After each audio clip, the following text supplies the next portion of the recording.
Teño que agradecer en primeiro lugar ao Consello de Cultura Galega, na persoa de Rosario e de Manolo Quintana,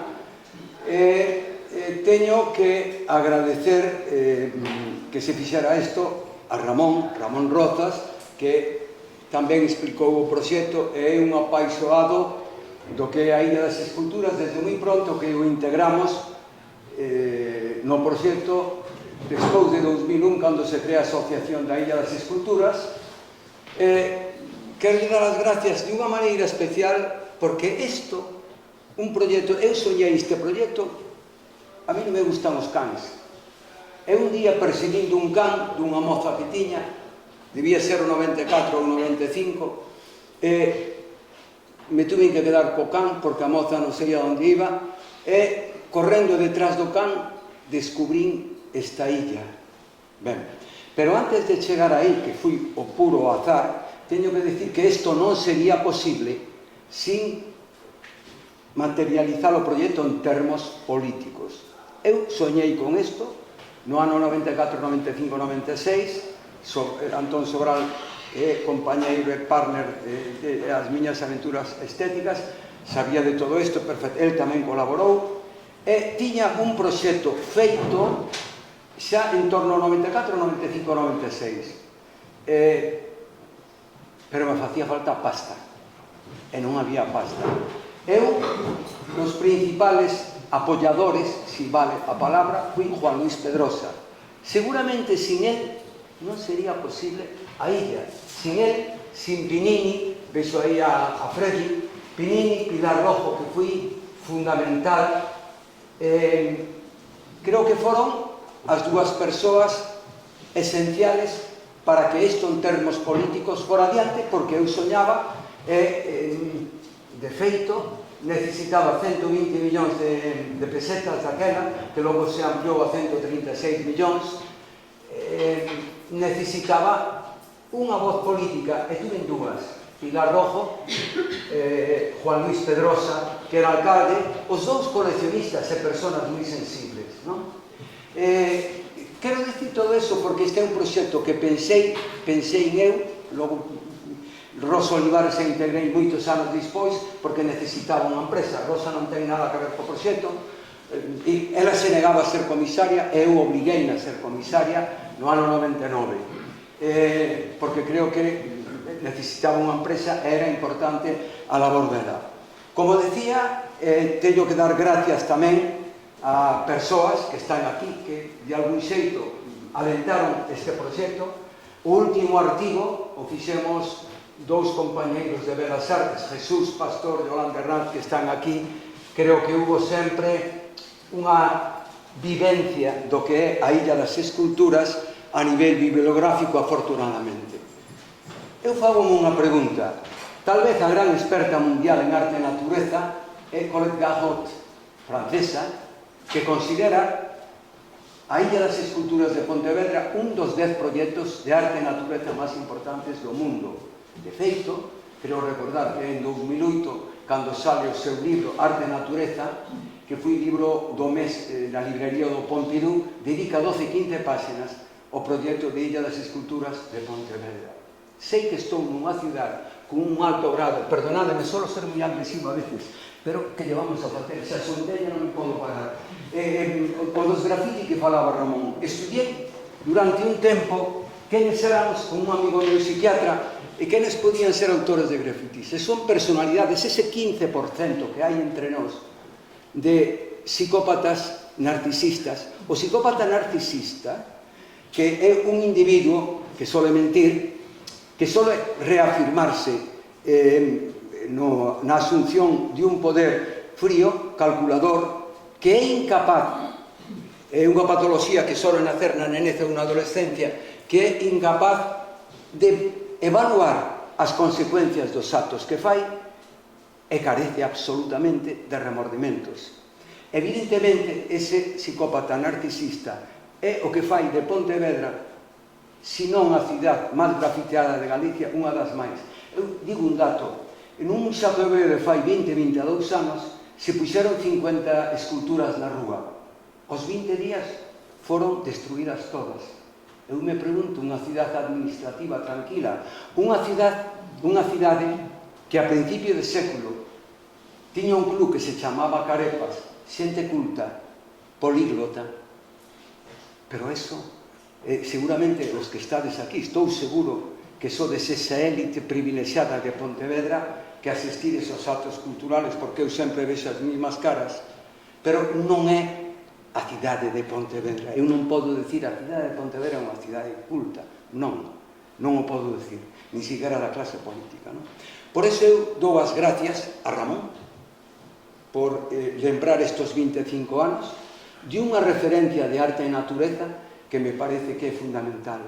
E dou as gracias a Juan Luis Pedrosa porque alentou, ao igual que Pinini, alentou unha idea que era un sono, pero que eu me veía incapaz de conseguir 120 millóns, eu falara cas canteiras, os artistas conocía prácticamente todos, a maioría os conocín en París, nos anos que eu vivín en París, e me foi moito máis fácil facilitar todo, porque, claro, a veces, cando é unha escultura de Morris, cando nos fixamos isto na súa galería Leo Castelli, unha obra pública era $1 millón, e nos isto fixemos me quedaban 18.000 euros, 3 millóns de pesetas de aforrar, porque as obras as producimos, eu mesmo iba aos talleres a negociar os materiales e as obras. E Morris, un artista ao poder de seducir, pois, igual que unha muller, un home a unha muller, o poder de seducir polo proxecto que plantexades, ou poder de seducir ca pasta. Evidentemente aquí non se podía seducir ca pasta, porque non había, senón que hubo que seducir un pouco co proxecto. Me parece interesante suliñar isto porque eu titulei A Illa das Esculturas de Pontevedra un espacio para existir. Bueno, evidentemente eu tiña recorrido Europa, vin moitos parques, me din conta dunha cousa: todos os parques sufren de algún xeito agresións. Era un risco que se falou aquí, o que comentaba Rosario, que comentou Ramón, é certo, pero os niveles de agresividade de Pontevedra, eu teño que dicilo particularmente, eu non os vin en ninguna parte. Cidade tranquila. Teño que dicir tamén que escollín un título, un espacio para existir. Por que? Eu estuve en 3 anos dándolle voltas á cabeza pensando neste proxecto. E repito, fago un flashback ou un contrapunto, cando eu persigo un can, tuve que subir un montículo, porque a illa non era accesible. Polo menos no 93, 94 non era accesible. Había un montículo, o can me marchou polo monte, eu perseguín, e de repente sentín a sensación que Hernán Cortés, cando descubriu Tenochtitlán, é dicir, vi unha isla maravillosa, que me fascinou, e dixen, coño, aquí hai que facer algo. E estas ideas eu as fui planteando a Juan Luis Pedrosa, a Pinini tamén, dous cómplices importantes que se deron conta de todo eso. A Pedrosa mareino moitas veces porque incluso lle fixen sacar os bancos que había ali, se fixen sacar os bancos para poñer os bancos de Terry Holzer, non? Por eso eu digo que estas complicidades que son, parece, peccata minuta, foron fundamentales para comprender este proxecto. Un espacio para existir. Hoxe, a escultura, hoxe fai 30, 40 anos, desde os anos 60, e iso está no corpus teórico, a escultura non é unha estrutura decorativa, non é unha decoración, non é algo autorreferencial sobre unha base que se remite a sí mismo. O artigo o que facía referencia a Ramón, o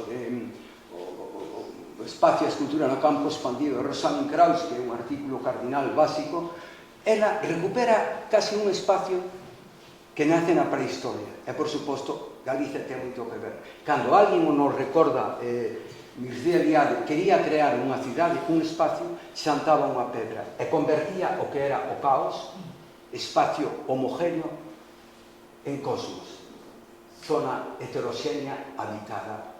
En este caso, a escultura, a Illa das Esculturas, o meu obxectivo, que eu non sabía como se chamaba ni siquiera a illa, eu me enterei logo anos despois que lle chamaban Illa do Cobo.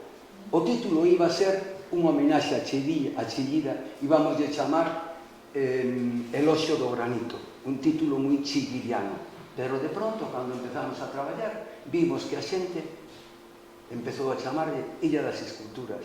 Eu patentei ese nome, ademais, Illa das Esculturas. A escultura hoxe nos lo recorda un teórico, un gran teórico, Jean-Louis Daval, non é un elemento decorativo, sino un espacio para existir. O meu objetivo básico era Pontevedra vivía a espaldas do río, frente a cidades alemanas, se un vai a Kassel, por exemplo, que ten un río extraordinario, ou vai a Münster, verá que os ríos forman parte da vida cotidiana. E dixen eu, como se pode recuperar o río? E este espacio para o ocio, para facer deporte. Eu facía footing logo por ali todos os días. Como se poden facer actividades culturales, festivales como Surfing Festival, ou simplemente invitando a uns escultores a intervir. Vos pensad unha cousa, que hai dous aspectos no que é a definición da arte e da natureza. Natureza, un espacio agreste tal vez, pero que é unha paisaxe? É a construción cultural da natureza. Unha vez que un construye culturalmente a natureza, ca intervención dos escultores, o que está facendo é un espacio habitable, convertir o caos en cosmos. É dicir, o espacio homoxéneo da peana de Rosalind Krauss é un espacio heteroxéneo, que é o espacio da posmodernidade, donde a escultura non é un objeto para ver, sino un espacio para existir. No momento que alguén, o festival Surfing, está facendo footing, ou unha mamá pasea o neno pola illa, está cumplindo o que eu buscaba en principio, é dicir, facer un espacio para existir, evitable, porque a escultura hoxe é iso. É dicir, algo fundamental na recuperación do que en urbanismo se chama espacio de borde, e que en Pontevedra estaba moi maltratado. A recuperación do espacio de borde non é máis que aquela periferia non habitada e non considerada pola cidadanía, como podemos recuperala? Eso foi un objetivo. Pero detrás de eso, e detrás da historia que contei perseguindo un can, evidentemente, quería rescatar para a arte este espacio, como decía Ramón, me pareceu kantianamente maravilloso, autorreferencial na beleza que tiña, con especies vegetales, máis de 30 especies vegetales. Había un libro no Concello que me deixastes, que non vos devolví nunca, e que eu deixei a unha arquiteta, de cuyo nome non quero acordarme, tampouco me devolveu. Estou esperando fai 10 anos por ele. Ben, este espacio maravilloso que tiñamos que redefinir estéticamente para recuperar os bordes inéditos, esa conciencia periférica da isla, para salvarla para os ciudadanos. Se eu estou contento deste proxecto, é precisamente porque o objetivo se cumpreu, que a xente for ali e facelo habitable. Este proxecto, repito, o tiña na cabeza, pero me facía falta pasta. O Xacobeo, teño que dicir, que se portou generosamente. De feito, hai varios intereses nese espacio. De quen é o territorio de 70.000 metros cuadrados da comunidade de Leo. As esculturas de quen son? Da Sociedade de Xestión Xacobeo. Hubo que pedir permiso, claro, por suposto, o Concello, non tuve ningún problema, a medio ambiente, a costas, e a partir de aí actuamos. Eu necesitaba unha empresa, e como os dixen antes, chamei a unha amiga que se foi de unha maneira generosísima, Rosa Olivares. Con eso iniciamos o proxecto. E no proxecto é evidente que había moitas cousas. Eu son un obseso de Eliot e de Bastelain, A Terra Baldía, como ben dixo Ramón antes, ese libro de 1922, da mesma época que Ulises de Joyce, non? O 22 é un ano máxico con moitas cousas.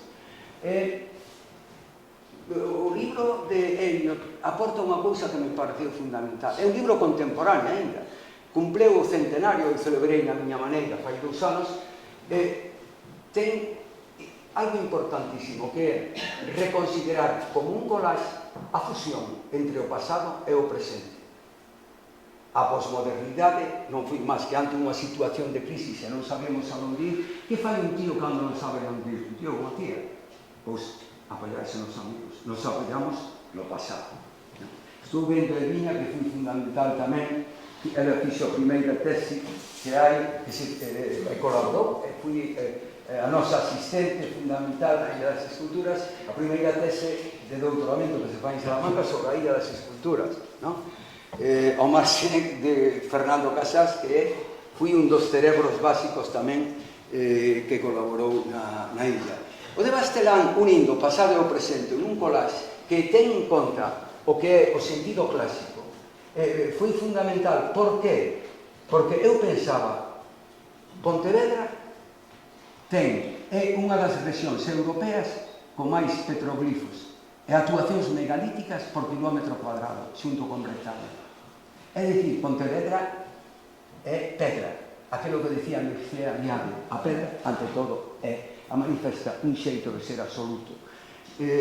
Como algúns dos que estamos aquí somos anticeltistas, non anticelta de Vigo, senón o celtismo de Biceto, somos discípulos de Alonso del Real, seguimos pensando que o neolitismo, as nosas orígenes, como nos recordaba Alonso, están no neolítico, e que celtas, como ben dicía el, só hai o celta de Vigo e os celtas sin filtro, o paquete de tabaco, porque o demais foi un invento de Benito Biceto.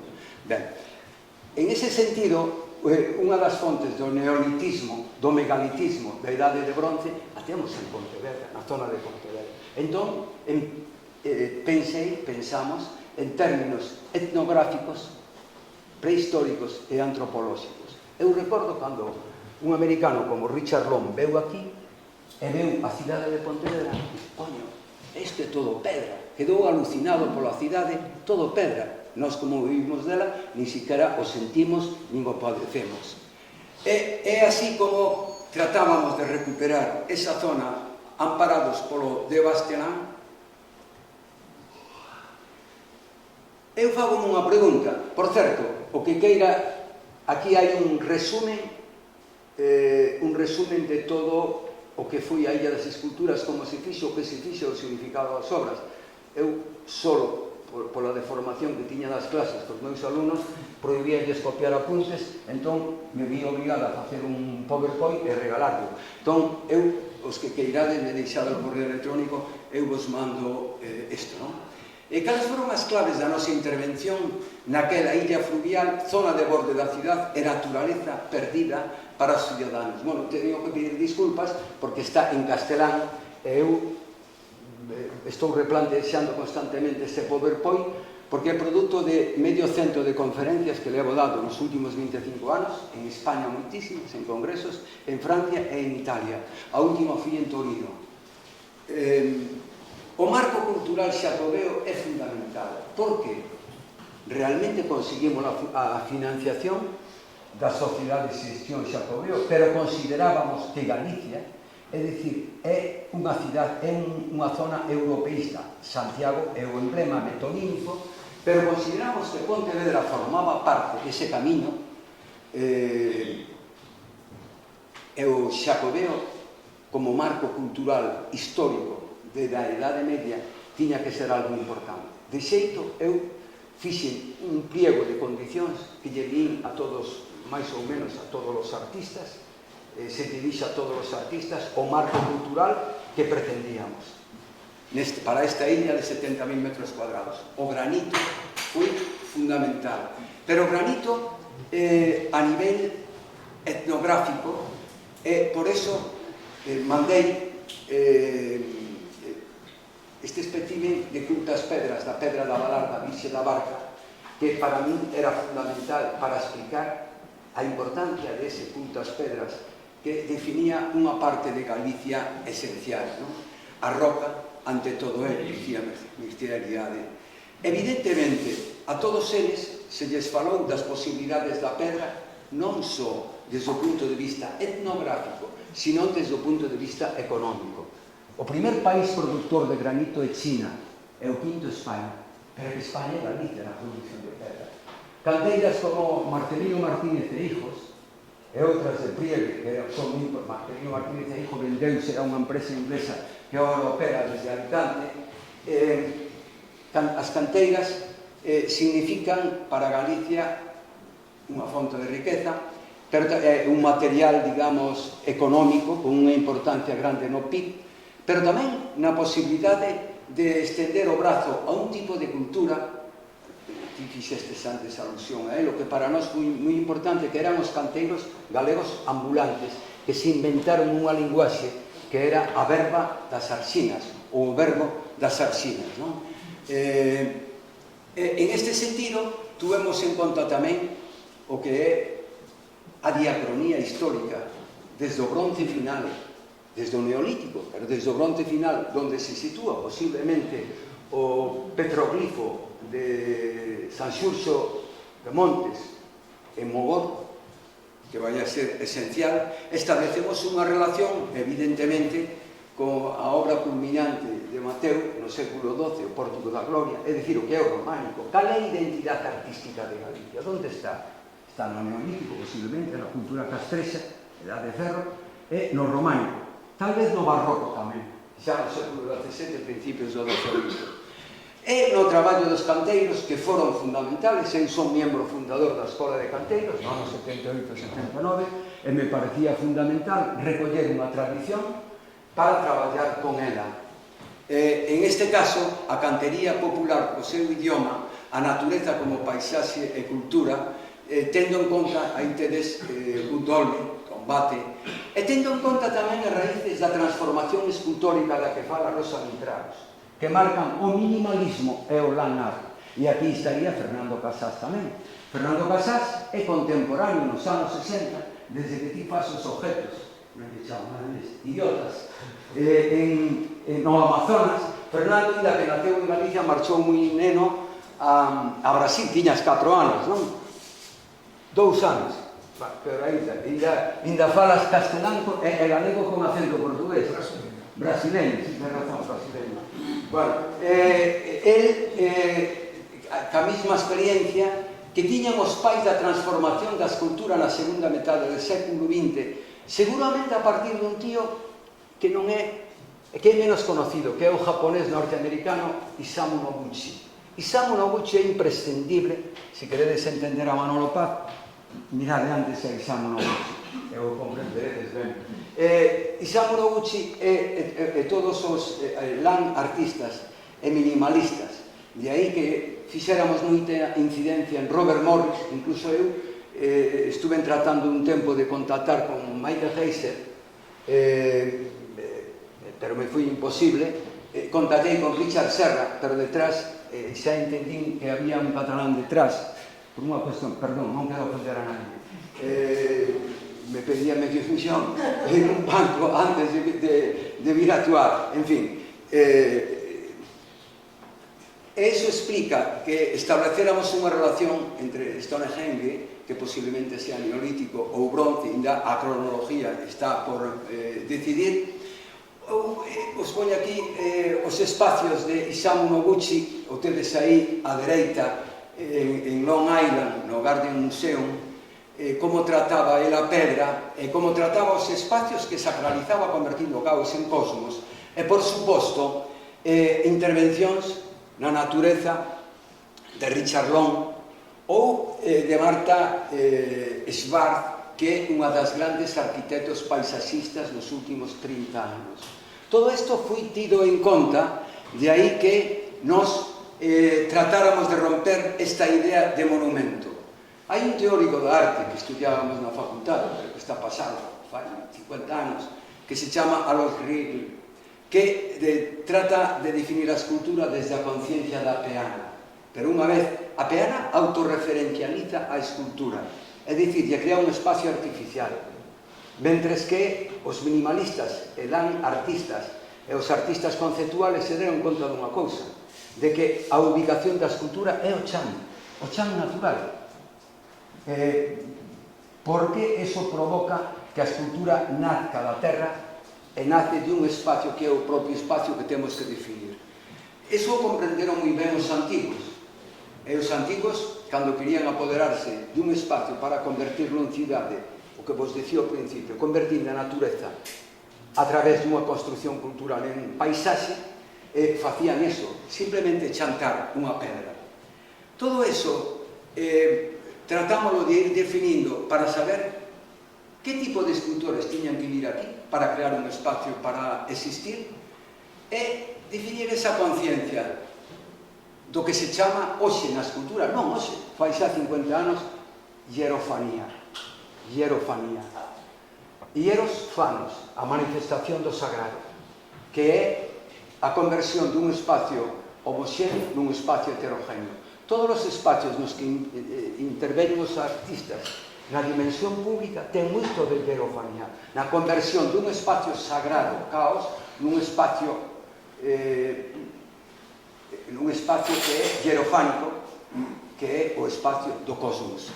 De aí que nos fixáramos, aí tedes a Tirgu de Brancusi, que rompe a idea da base, ou esculturas paradigmáticas como a de Tarrell, o volcán Roden, as esculturas que fai camiñando Richard Long, as esculturas Piral Yeti, Smithson, Salt Lake City, e todo iso foron as nosas referencias. Por qué? Porque queríamos crear un espacio non artificial, un espacio para existir. E así como enlazando unha estrutura cultural, etnográfica e antropolóxica, a quixemos casar con unha estrutura económica que era a Galicia das canteiras, a Galicia do granito. Vou a facer un itinerario rápido porque entre Ramón e eu vos vamos a adormecer. Quero dicir, el xa fixo un itinerario maravilloso, pero eu solamente vou a acudir algunhas anécdotas que sei eu porque tuve que acompañar aos artistas na produción das obras que non deixan de ser a veces un pouco absurdas, pero ao final poden explicar o itinerario. Ben, nós trazamos un itinerario en principio para 8 escultores e teño que decir que co diñeiro que nos dou a Sociedade de Xestión Xacobeo, o Concello de Pontevedra e a Diputación, fixemos algo como se fai nunha casa cando hai falta de pasta. Íbamos a axustar todos os talleres. Por exemplo, recordo que na escultura de Anne Patrick Poirier en Marín, Antón, o sinto porque sea a súa terra, en Marín nos cobraban o doble do que nos cobraban en Asturias. Entón fomos a Asturias. E co que fomos aforrando os 8 escultores que iban a ser os que conformaban a Illa das Esculturas se convertiron en 12 escultores. É dicir, teño que confesar que non nos quedamos, non nos movía o diñeiro, ganamos moi pouco realmente a nivel individual, non nos movía o diñeiro, porque era un diñeiro o estábamos gestionando a nivel de empresa e pudemos quedarnos nos con ele. Non, o reinvertimos en 4 escultores máis, non? Esta vista gris da illa que adormece un pouco, a min me dá moita tristeza ver ir calquer día dos 2 últimos anos apenas quixen ir porque me caían as lágrimas de ver como estaba este proxecto. Cando vou a Otterloo en Holanda ou a factoría Celli en Italia ou Béjar de la Frontera, ves aquelo tan ben cuidadiño e ves de repente, bueno, o muestrario que presentou Ramón, non? Que dá noxo e dá ganas de chorar. Creamos unha ruta e aí seguín un pouco os collages que presenta o de Bastelén, de Elliot. Creamos unha ruta aleatoria, si se quere. Giovanni Anselmo é un escultor multipremiado e a actualidade de agora. Estuvemos vendo outro día no Guggenheim de Bilbao a última antolóxica que está facendo. Morreu fai uns meses. Eu seguín tendo relación con ele hasta pouco antes da morte. De feito, ele me pide que reproduzca o texto, unha entrevista que lle fixen eu no último catálogo de Guggenheim. Me sentía moi ligado a ele. É un artista, ganador da Bienal de Venecia, é dicir, é un artista, e isto teño que decir aquí, porque moitas veces eu tiña que recordar aos alumnos, a perdonade que sea así. Cando nos analizamos a arte hoxe e cando analizamos netamente unha escultura de Anselmo, non podemos coller os parámetros da arte tradicional. donde podes analizar a composición, a luz, a perspectiva, o color, ou unha escultura, o volume, non, porque senón é un erro. Na arte, e despois de Duchamp, é dicir, de principio do século XX, e sobre todo despois da arte conceptual e dos supostos de Noguchi a finales dos anos 50, hai algo básico, que é o concepto. O artista está aquí, no coco, na idea. É dicir, o artista está aquí, sabe que ten que definir moi ben o espacio do artista, xa non falo de escultor, falo de artista, e cando nos acercamos a él é un generador de ideas, traballou con espacios energéticos, ca idea do ultramar, do océano, ca gravedade e co infinito. Eu fixe unha entrevista longuísima, a entrevista primigenia eran 30 follas que logo fixeron a 15, desnudei totalmente e me impresionou este artista, que é un dos grandes protagonistas da renovación da arte italiana a finales dos 60, desde Turín, a arte povera. Él me dice, que che parece, estamos aquí nesta illa, si fago unha definición do infinito? E de repente me dice, o infinito non se pode definir. Os filósofos son incapaces de definir o infinito. Pero estou nun espacio que é o fin do mundo.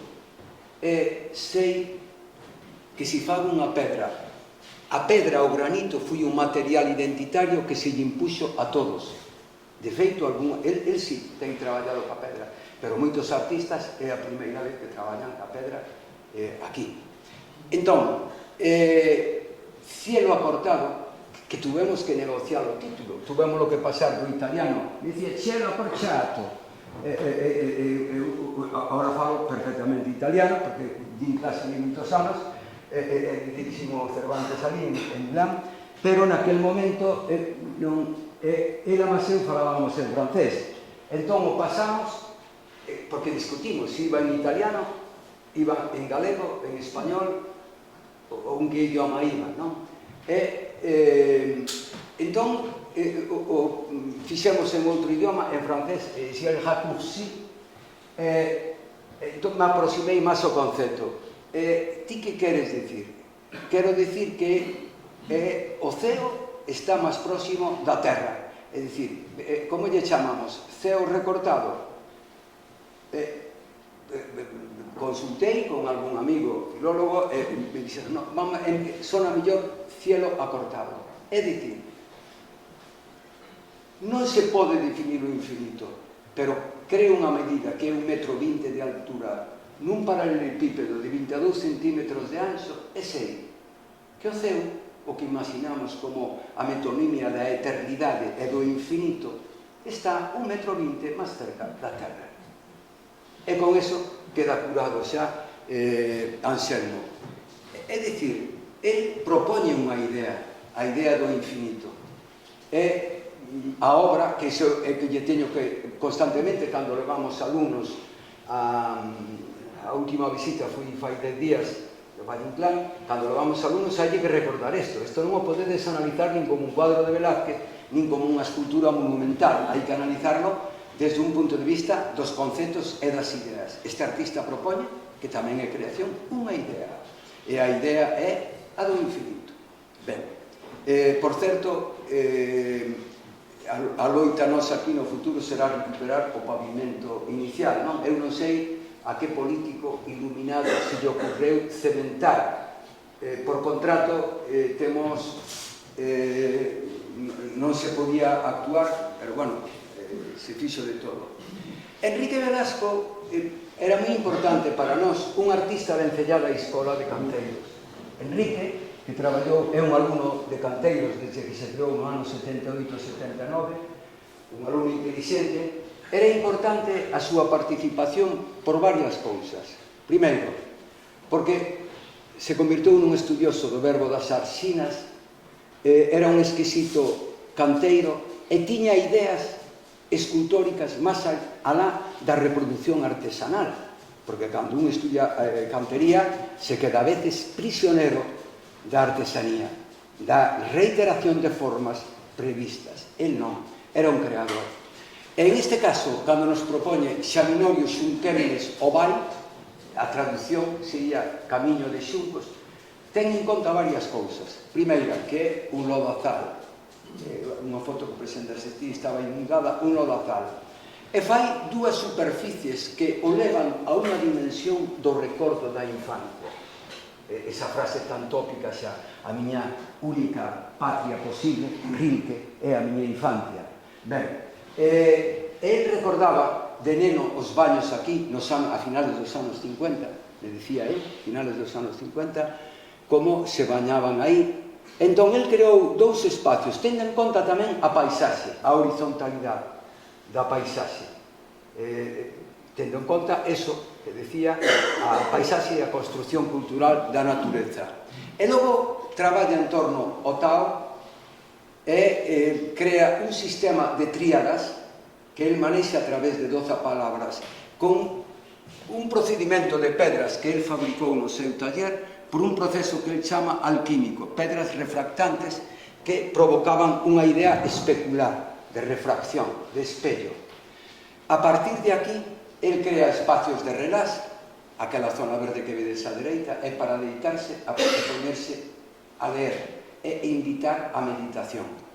Ben, todo isto hoxe está casi destruído. Deciros que estas pedras, dúas delas apareceron, por exemplo, na calle da Oliva, outros cachos apareceron ali nun parque. É dicir, é increíble nos sitios donde poden aparecer os restos do naufraxio, porque é así, non? Pero bueno, temos paciencia. Ulrich Rucrien é un dos grandes da escultura contemporánea, un escultor alemán, dos grandes escultores alemáns. E Rucrien tiña un significado connotativo para nós. Por qué? Porque Rucrien fíxose escultor sendo canteiro na reconstrucción da Catedral de Colonia. Colonia foi bombardeada nun 90% a cidade, e hubo que reconstruíla. Cando chegades a Colonia, vedes que hai, bueno, na estación a Bad Meinhof, ten moi cerquiña a catedral. A catedral, e esa catedral que un dice, coño, é unha catedral gótica. Sí, é unha catedral gótica absolutamente reconstruída. E el traballou aí. El naceu no ano 1938, e cando se está reconstruindo a catedral, en torno aos anos 60, el tiña entre 18, 20 e 22 anos. Entón, é importante porque el conecta con dúas cousas. Co granito, ca tradición do granito, tal como a traballan os canteiros das canteiras, estas serían as marcas dos barrenos, e ve a conexión que ten ca parte etnográfica e co megalitismo, para definir o que el chama unha paisaxe. De feito, el tuvo en conta un edificio alto que hai ao fondo, moi alto, o tuvo en conta, e el actuou nunha encrucillada de camiños. A encrucillada, de aí ven a palabra cruz, cruceiro, que se daba na encrucillada de camiños. El define a paisaxe dun xeito deconstructivo, porque compramos un bloque de granito rosa porriño, comprámoslo de 6 metros cúbicos. Entón, el pideu desmembralo. E nós se preguntamos, coño, é porque non o pones inteiro? Bueno, evidentemente, el ten esa conciencia minimalista, de constructivista, enterrou un cacho e elevou un encima do outro, facéndolle un homenaxe aos canteiros, é dicir, a cantería. Esa visión minimalista que exalta o paisaxe como unha consecuencia da construcción cultural relaciona tamén ca altura dos eucaliptus. Folga decir que Rucrien é un artista que ten obras, no Parlamento alemán, a gran escultura que hai diante, unha escultura dele, de feito se inaugura a escultura dele, non? Titulou a obra Estela. Eu lle dixen a él, a xente non lle chama Estela, a xente chama de Menir, empezou de chamar Menir. Realmente o Menir ten moito que ver co megalitismo galego, non? El me dixo moi ben, si queres, nomencla como Estela Menir, e así o fixemos. Aquí vedes diferentes visións. Robert Morris é un caso excepcional, porque, como ben dixo Ramón, inauguramos a escultura uns meses despois. Fui, creo recordar, en febreiro do 2000, sí, en febreiro do 2000. Robert Morris, para min era unha obsesión. Eu conocera en París no ano 86, 87, o meu inglés é un inglés lamentable, así como falo outras línguas. Entón, falaba como Carrascal, non? Realmente. Pero fixemos moi boas migas. Cando eu fixe unha exposición en París, fixemos moi boas migas. É increíble, porque eu seguime carteando hasta un par de semanas antes de morrer, en novembro de 2019. De feito, estou dirixindo unha tese de doutoramento sobre ele na Facultade de Belas Artes. Fixemos moi boas migas por unha cuestión. El foi un dos pioneros do body art. El é un tío que lle interesa moito a gimnasia, igual que a mí. Entón, nos pasábamos recetas alimentarias e dietas para... todo o tempo aquí que el se aloxaba no Parador, como se aloxaron todos, me decía todas as mañas, me decía: hoy non he podido, hoxe non pude facer, esta mañá non tuve tempo para facer gimnasia. Ben, quero decir que había unha... E logo había outra afinidade que era Cuba. El era un obseso de Cuba. Eu lle mandaba periódicamente a el, lle mandei durante bastante tempo puros cubanos. Ben, é unha anécdota, pero, en fin, hai que dicir que Morris é un dos pais da escultura contemporánea, é un dos artífices conceptuales nas grandes revistas americanas dos anos 50 e 60, é un dos primeiros que propoñe a caída da peana. Foi un artista que participou no minimal art, na arte conceptual, pero logo era un estudioso obsesivo da filosofía francesa, obsesivo do que era a cultura inca, a cultura nazca e a cultura azteca. Eu direi varios laberintos a ele. Estaba traballando sobre a idea de laberinto e ao mesmo tempo que veo a traballar con nós, encargarlle unha exposición no Museo de Lyon. Eu fui a Lyon a velo e ali estaba facendo outro laberinto. Entonces, nos plantexamos o seu traballo e dixémoslle: mira, aquí hai un laberinto que está cerca daqui, en Mogor, en Marín. Fomos a falar con De la Peña. De la Peña nos surteu de documentación, lle traduxamos a documentación sobre o laberinto de Mogor. Fomos ao laberinto de Mogor e fixo un proxecto realmente extraordinario. Estudiou a idea de laberinto, incluso lle pasei uns textos de Borges para que leera sobre o laberinto, para ter outra visión diferente. E o laberinto era o que creía el que era o do presente continuo. Era naces, vives, morres e resucitas. É dicir, esa visión que é moi medieval tamén, no gótico tuvo moita prevalencia, ademais é unha identidade cultural desde a prehistoria, tanto no Mediterráneo como no Atlántico, e reproduxo de unha maneira extraordinaria o laberinto de Mogor. E me dicía el: os teus antepasados proyectaron un plano e eu veño aquí e 2500 anos despois vou a elevar o plano, dicía el así. E o bautizou como Pontevedra Labirín, laberinto de Pontevedra, tendo en conta todas estas coordenadas, non? E logo teño que contar que traballamos con xente para ejecutalo con un recién salido enxeñeiro de unha canteira de, non sei se era de Priegue ou de Porriño, que utilizou unha máquina de sacar 600 puntos para facer a reproducción exacta. Vedes que as irregularidades, porque son irregulares, o mellor por aquí hai 50 centímetros, aquí se ensancha a 80, etc., reproduxo a través dunha máquina de sacar puntos de todas as irregularidades, non? Ali tedes a base, que foi a que traballamos con... en todas as obras unha labor de enxeñería moi rigurosa, netamente nesta, non? Esta obra é inconclusa, e temos aquí a Freddy, que ten pendiente, así que xo recordo, cando aparezca unha alma caritativa por aí, a obra esta está inconclusa, que é a 14 metros nunha diagonal hacia o sureste, hai que crear unha estrutura de madeira de 3,5 metros para que a xente poda subir e ver o lamento. Non se fixo, non sei a pasta, ti sabrás a pasta que pode valer. O proxecto ese presentamos a Morris, dou visto bo, o pobre morreu, porque morreu hai 4 ou 5 anos, sin ver visto concluído o proxecto. Richard Long é outro dos grandes da escultura desde finales dos 60, un escultor inglés de Bristol, que é un lugar común. A mí me resulta, eu me río moito con él, porque é un tío moi largo, long is long, é larguísimo. Entón, cando falamos con él para encargar de obra, explicámoslle o de sempre, é dicir, Galicia, prehistoria, os alineamentos, el traballaba con líneas, con círculos e con espirales, non, basicamente.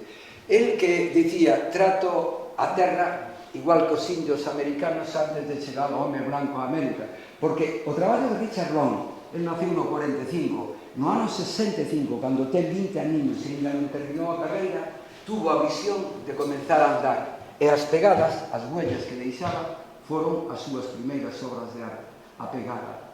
Pero, sobre todo, a arte de Richard Long, e iso a xente, moitas veces, ni siquiera os profesores e os profesionales o comprenden, é dicir, andar, o xeito de andar, esa conciencia machadiana, é parte fundamental da súa obra de arte. É outra cousa, que isto é o difícil a veces de entender. Ele é un paisajista.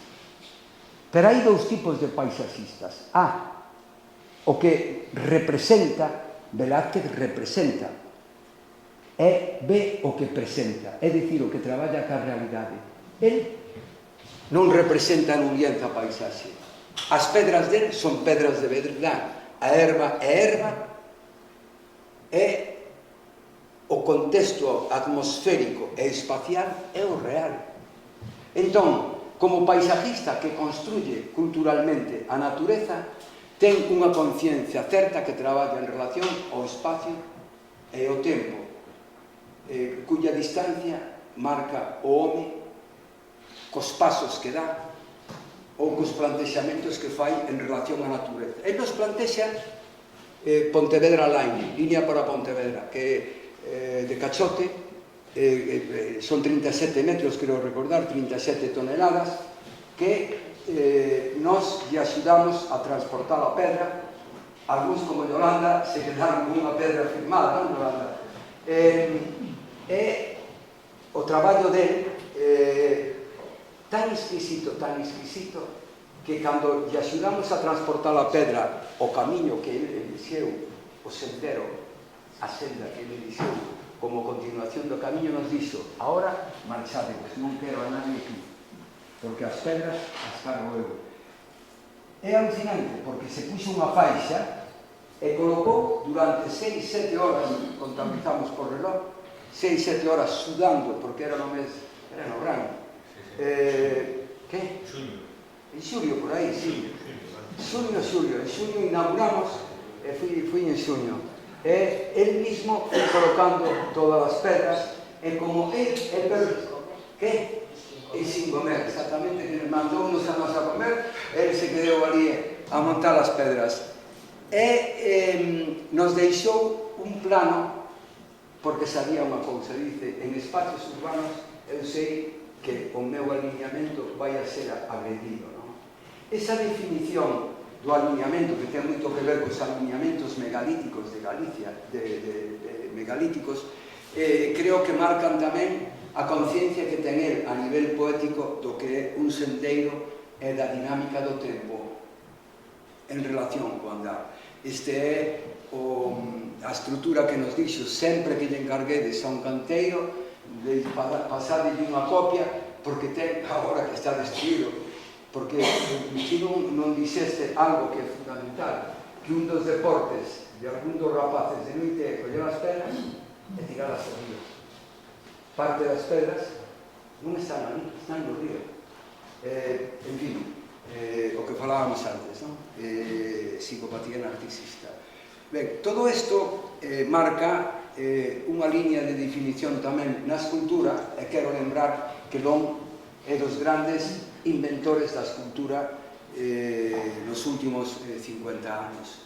Anne e Patrick Poirier todos conoceran Francia, son franceses, a representación francesa, e eles teñen unha formación clásica, son poetas, hai algún poeta máis, digo, teñen unha dimensión poética porque as referencias deles son o neoclasicismo, a arte greca, a arte romana, e eles traballan en virtud de esos referentes.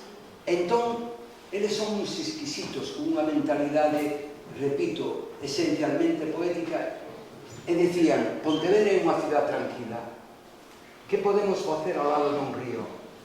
Entón, eles me mandan un proxecto con uns 10 ou 12 dibuixos que conservamos ainda, e eles tratan de facer unha obra de arte total, que integra a natureza, pero é un relato, e ese relato o resume nunha palabra que é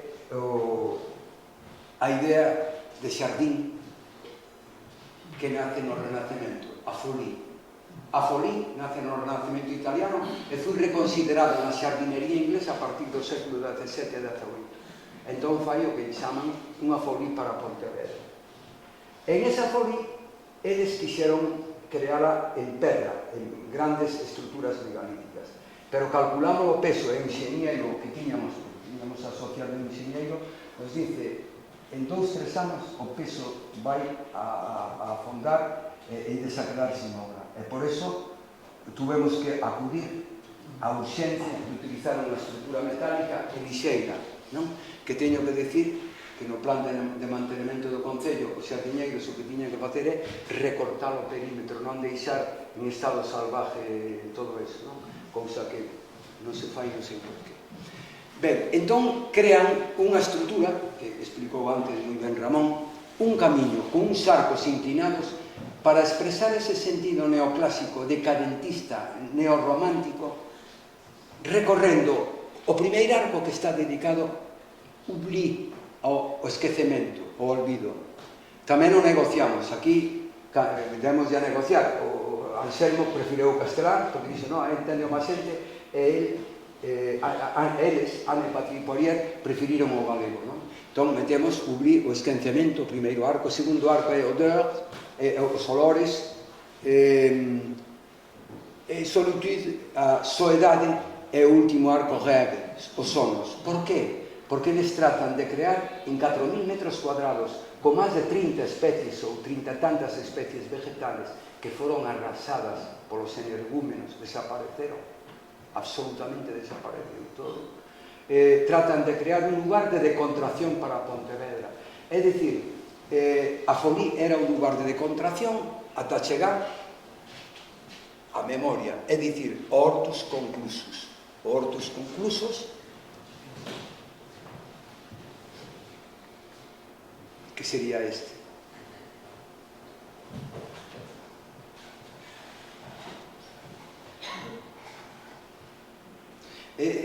Isto é o que non é posible, porque eles non proyectaron isto. Isto xa non é algo das institucións que tiñan que velar a ver se hai unha boa vontade e as institucións se deciden a decir aos xardiñeiros que remarquen o arco, non? Non é natural. Ben, Leiro, todos conocemos a Leiro, evidentemente, bueno, estou casi repetindo.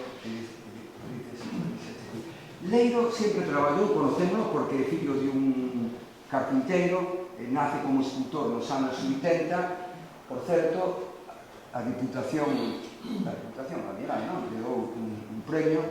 Nace ligado á escultura esta de tradición popular, románico-barroca, pero cando vai a Nova York no ano 87 hai un cambio de chip e vemos un Leiro moito máis amplio, minimalista, con unha dimensión conceptual inédita e nos plantexa un imposible. Dice, se a Illa das Esculturas é unha illa fluvial, eu teño que crear algo máis aló da illa que mire a illa. Entón crea Saavedra, zona de descanso, para ser un mirador utópico da illa con elementos identitarios que están conformados co granito rosa porriño, con un sofá, con unha biblioteca e con dúas tetillas que serían as tetillas a pedra negra de Campo Lameiro. En principio, o origen era isto, é que a mar pasase, a auga pasara por encima. Pero tuvemos a mala suerte de que no mes de xuño uns exhibicionistas, que tamén os hai, que iban en piragua, se montasen aí e fundiron, son 16.500 kilos que pesaba esta balsa, que é unha bacea realmente. Entón xa no concello, creo recordar, Quintela era o que estaba, Quintela, que é un home majísimo, ademais, Quintela non dixo, olvidadevos que iso non se pode facer.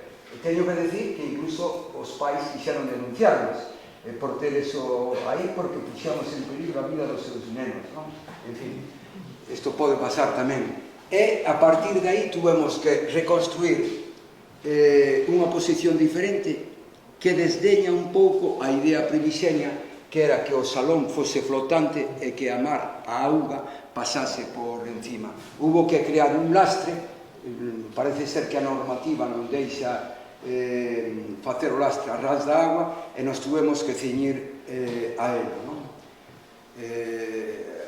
Aquí o tedes, creo que é unha grandísima obra que necesita un mantenimento, é outra das reclamacións que facemos desde aquí, xa facía así, pero que creo que é importante. Jan Hamilton Finlay é un poeta concreto. Jan Hamilton Finlay é un soñador, participou nas grandes mostras internacionais.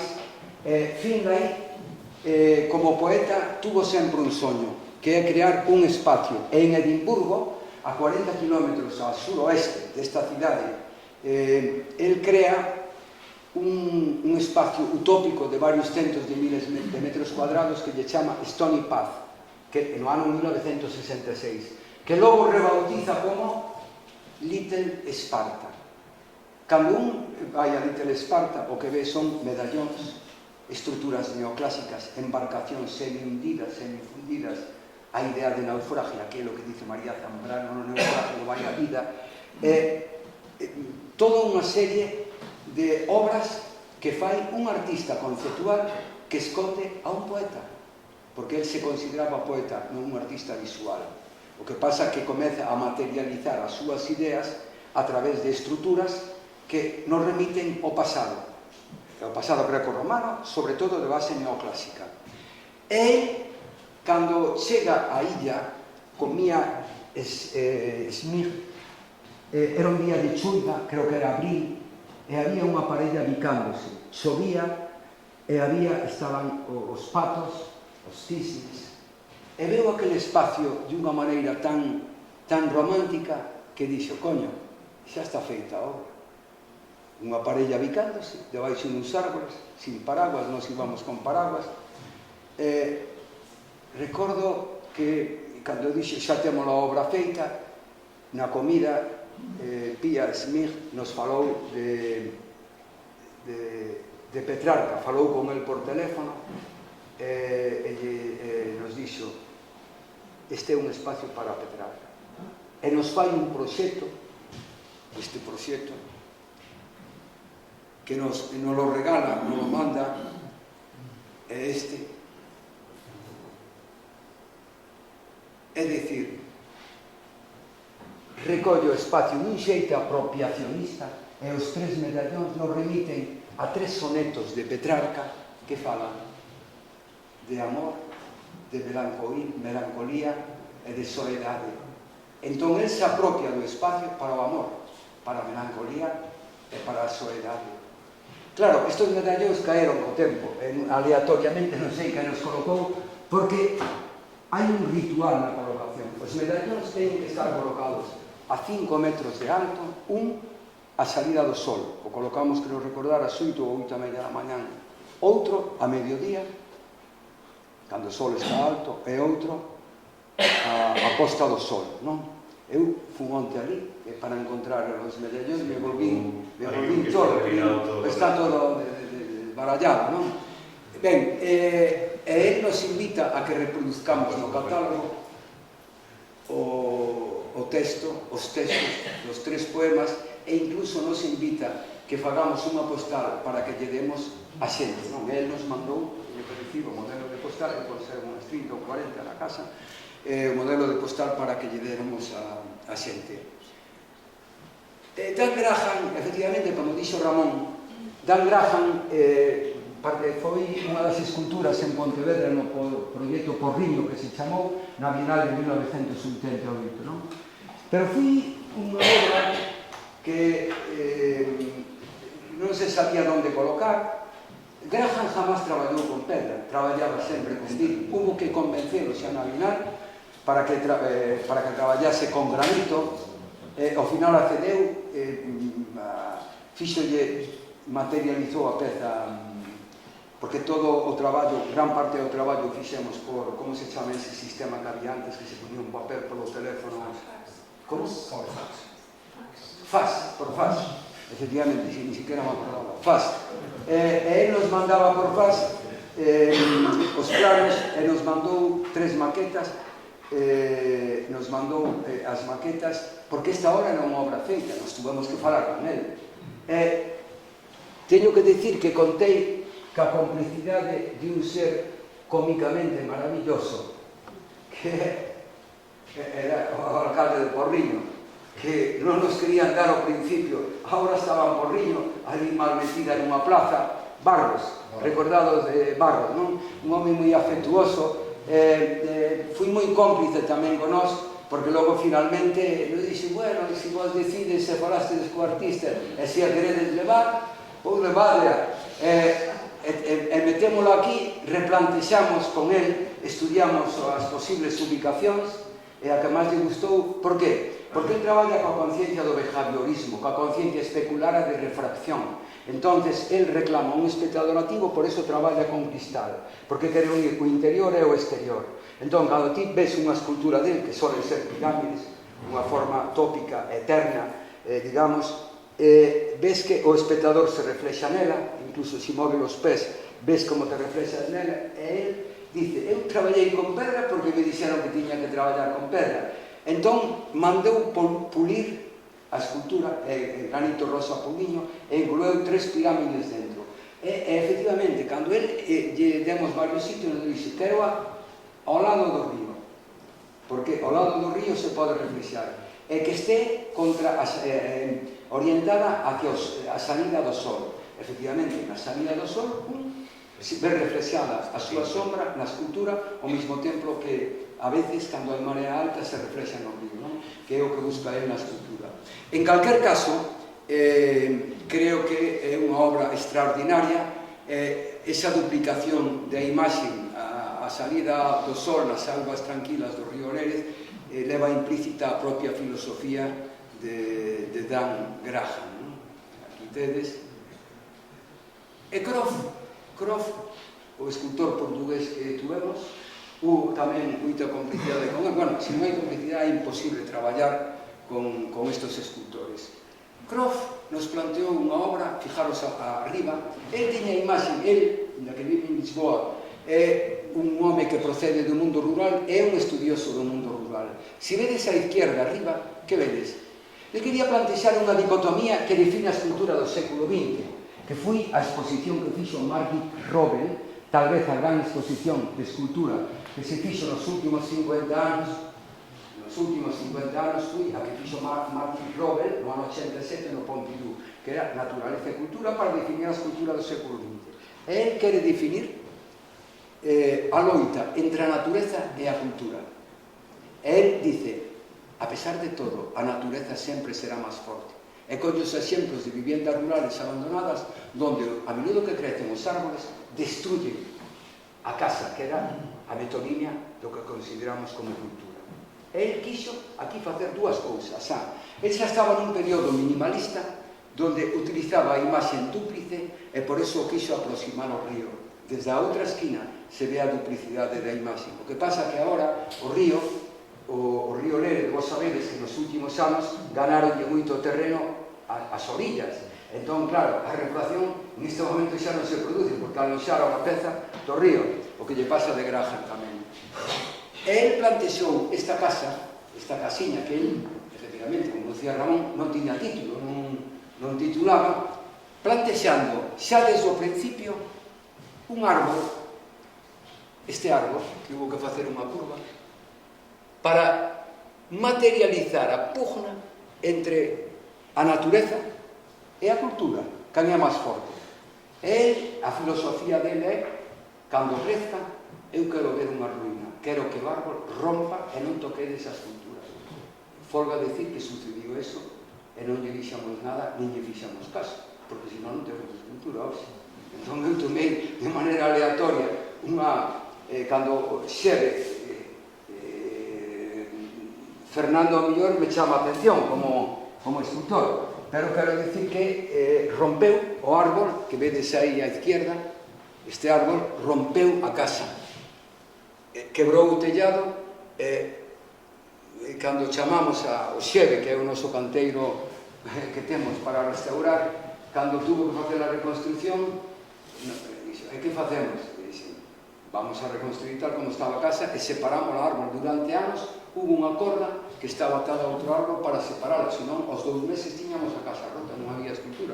En fin, Jenny Holzer é a exemplificación, é un dos grandes, hoxe por hoxe, como muller, é o gran referente mundial, eles Luides o Guggenheim, aquela barra de Lecto, é o gran referente mundial da escultura. E desde os anos finales dos anos 60, desde moi nova, e principalmente desde os 70, ela traballa sobre a identidade femenina, é dicir, a identidade da muller. Fui unha das grandes loitadoras na arte, digamos, do feminismo, creando unha identidade e unha autonomía da arte a través da palabra.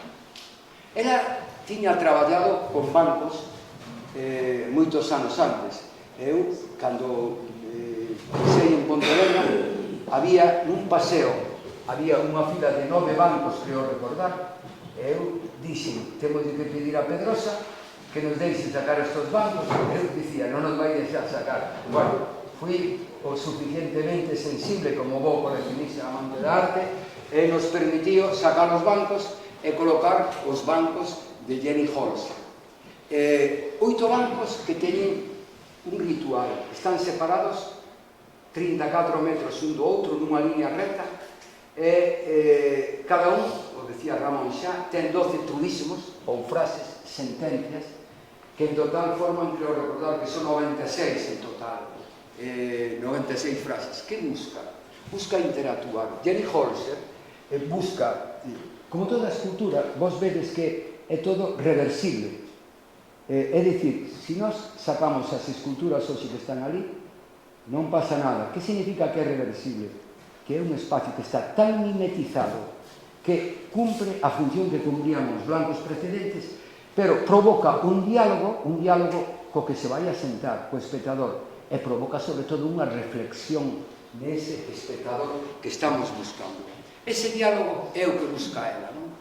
Ese diálogo que é fundamental e que busca ela, só podes entender a alguén de tu propio sexo, a realidade.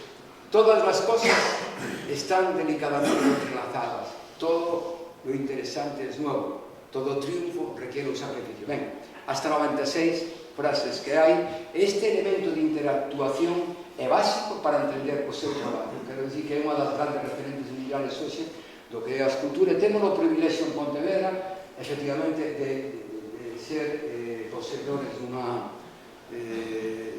de 8 pezas dela, non?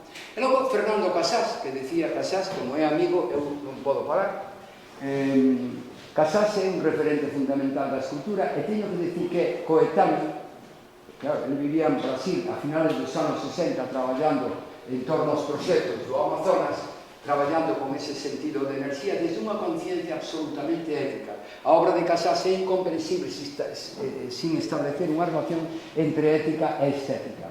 E cando plantexamos esta obra, claro, que son os eucaliptos? Os eucaliptos son unha especie importada de Australia. E que fai Casas? Baseándose, é un home que prepara concienzudamente calquer proxecto, nunha lenda da cábala, que non recordar, non? Propone Lamez 36 xustos. É isto, non, Mina? Lamez 36 xustos. Entonces, eles, claro, eu sigo o ritual deles. Lamez 36 xustos colocaron 36 troncos, 40, 60, 80 centímetros de alto, de troncos de granito negro de Campo Lameiro, entre os árboles. É dicir, os 36 xustos da cábala, que son os que manteñen o orden e a armonía e a xusticia do mundo, teñen que molestar aqueles que nos están molestando, que son os que producen o caos, que son os eucaliptos, que é unha especie importada. Ese sentimento crítico, que ti podes explicar mellor porque o sentiste e o decidiste, é o que define a obra de Casas como unha grandísima obra nun espacio que son sobre 3.000 metros cuadrados, é tal vez unha das obras mellor integradas, non só nun espacio físico, tamén nunha filosofía.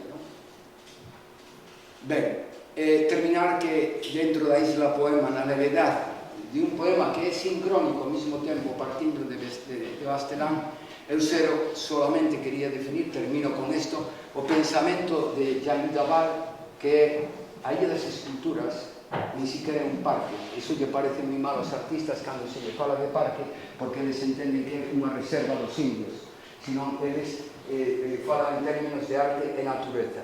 Daval é aquel que primeiro define a escultura hoxe non é un elemento para ver, un objeto para ver, senón é un espacio para existir. E termino co que dixen ao principio. Creo que logramos o objetivo que a Illa das Esculturas sexa para os cidadáns, sexa un espacio recuperado, e creo que moita xente tuvo que ver, porque non hai proxectos nunca individuais. Nos proxectos sempre están implicados moitas persoas, incluso os visitantes que o apoian están sendo un fermento fundamental para que eso siga crecendo. Por eso dou as gracias a todos que estades aquí, de novo o Consello de Cultura Galega, que creo que por este recordatorio que o debíamos facer xa aquí, non sei por que non, e a Ramón tamén, e a Juan Luis por ter a lucidez de apoiar isto, un momento que era tan solo unha utopía tan 68ista como moitos dos escultores que hai. Moitas gracias.